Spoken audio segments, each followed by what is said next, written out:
Hey guys, Sarah here. So I wanted to get on today to talk a little bit about gourds for fall and how you can grow your very own gourds for your fall decorations for next year.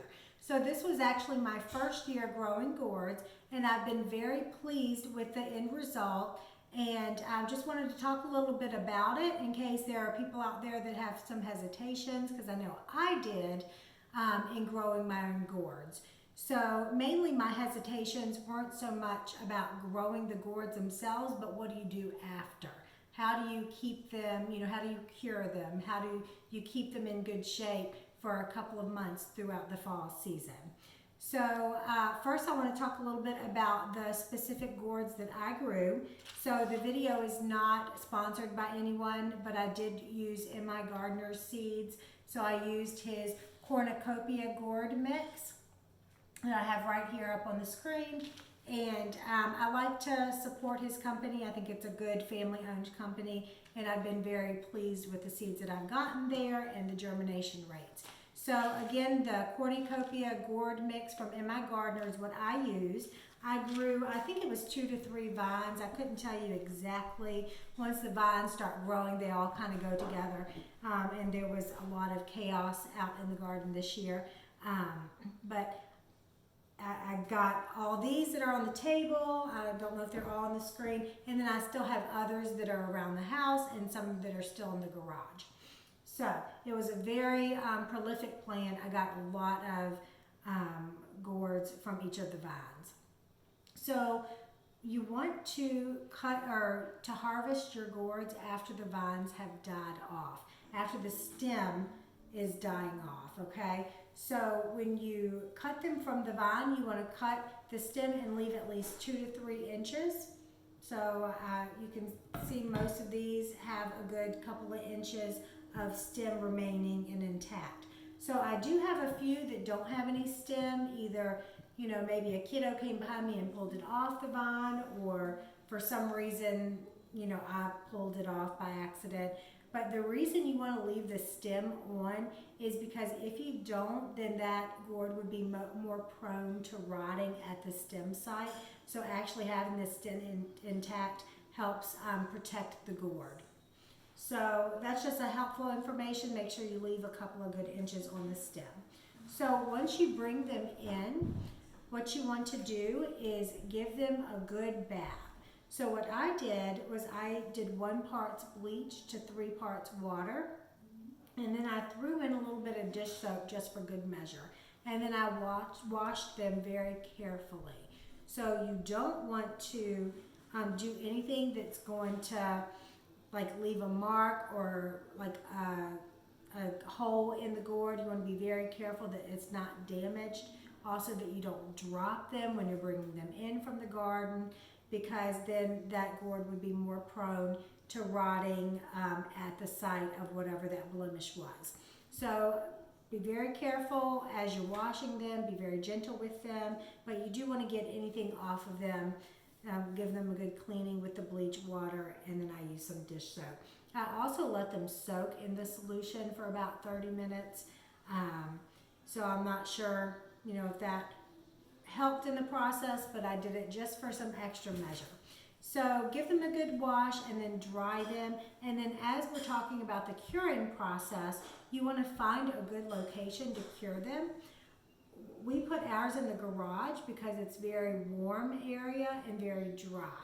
So you want a place that's warm, about 85 degrees or so, and no, you don't want them to be exposed to any rain. So if you have an outdoor shed or a garage, those would be really the ideal places. And we put ours on top of cardboard. You can also use newspaper just to have it so they have a good surface. And you want to space the gourds out so they're not touching each other. So if you were to lay the gourds touching each other as they're curing, then that could mean that they would be more likely to rot at the site where they're touching. Or if you have one that's rotting or molding, it could then pass that to the one that's next to it. So keep them very spaced out, and then you also want to rotate them every 24 to 48 hours. So you want to rotate them so it's not always the same side touching the cardboard. So just give it a turn, give them all a little turn, and then make sure they're not touching each other. And then every couple of days when you're going to check on them, just look around at the gourds for any signs of rot or mold, right? So any soft spots, that could be an indication that it could rot right there. You just want to be on the lookout of that. If you do notice a blemish or a soft spot, you can take some extra bleach and try to kind of disinfect that area and maybe save the gourd. So you leave them out to cure for about 4 to 6 weeks. These have been out for about 6 weeks now, and they're much lighter and they're very, very hard. So the shell is pretty hard. And once they've been out for a while, for 4 to 6 weeks, you can go ahead and bring them inside and use them in your decorations. So you can put them in bowls. So I have like this wood bowl. I might put a few in, and then maybe add some fall like leaves, some pumpkins, some other fall decor, or you can just set them in little groupings around on tabletops. But when they're in the house, you still want to go through every so often and just double check and make sure you're not having any rotting or any mold. The last thing you would want to happen is to have a gourd sitting on a pretty table or mantle or in a pretty wood bowl, and then not realize that it was rotting and staining that surface. So that's been my experience this year with the gourds. We had quite a few. This is not all of what we got, just on a few vines, and they were very easy to grow. They didn't need any extra attention. They were pretty much neglected and not fertilized any more than our initial fertilization for the garden, and they did very well. So I hope this information is helpful and inspires you to grow your own gourds next season. When you go about the planting, you will want to think about making sure there's enough time. So these took 95 days to mature, and then they were curing for about 4 to 6 weeks. So you want to allow for that 3-month growing window and an extra month or month and a half for curing when you're thinking about when you want them. So if you want them for mid September, then your seeds should probably go in the ground about mid-May. And of course, that's going to depend on your growing zone. I'm in central eastern Virginia, so we're in growing zone 7B. So that could change some of when you can plant and when you might want to harvest, depending on where your growing season is.